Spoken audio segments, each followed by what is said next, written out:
आशीर्वाद मुद्रा, वरदायी मुद्रा. आपले हात फुली सारखे करून कनिष्ठ मंडळी जेव्हा ज्येष्ठांचे पायाला स्पर्श करते ते भारत देशातील अतिशय मंगलदायी मानले जाते. या मुद्रेला नमस्कार मुद्रा म्हणतात. आणि जेव्हा वयाने लहान असलेल्या व्यक्ती ज्येष्ठांच्या पाया पडतात तेव्हा ज्येष्ठ आशीर्वाद मुद्रेत आशीर्वाद देतात.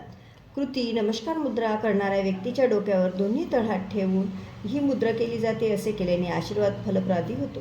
परिणाम: हाताची फुली करून कनिष्ठ व्यक्ती जेव्हा वाकून ज्येष्ठांचे पाय स्पर्श करतात तेव्हा त्यांच्या डोक्याचे रक्ताभिसरण क्रिया वेगाने सुरू होते. तसेच या मुद्रेमुळे दोन्ही हातात व्यक्तीचे सकारात्मक आणि नकारात्मक ऊर्जा कार्यान्वित होते. लाभ: आशीर्वाद देण्याच्या कृतीत नमस्कार करणाऱ्या व्यक्तीच्या दोन्ही हातांची सकारात्मक आणि नकारात्मक ऊर्जा मेंदूच्या दोन्ही अर्धगोलांना तसेच मस्तिष्क चक्राला स्पर्श करते. ज्येष्ठ आणि कनिष्ठ दोघांनाही या मुद्रेमुळे लाभ होतो आणि ऊर्जा वाढते. नमस्कार करणाऱ्याला आणि आशीर्वाद देणाऱ्याला अशा दोघांनाही एक सकारात्मक सुखकारक जाणीव होते.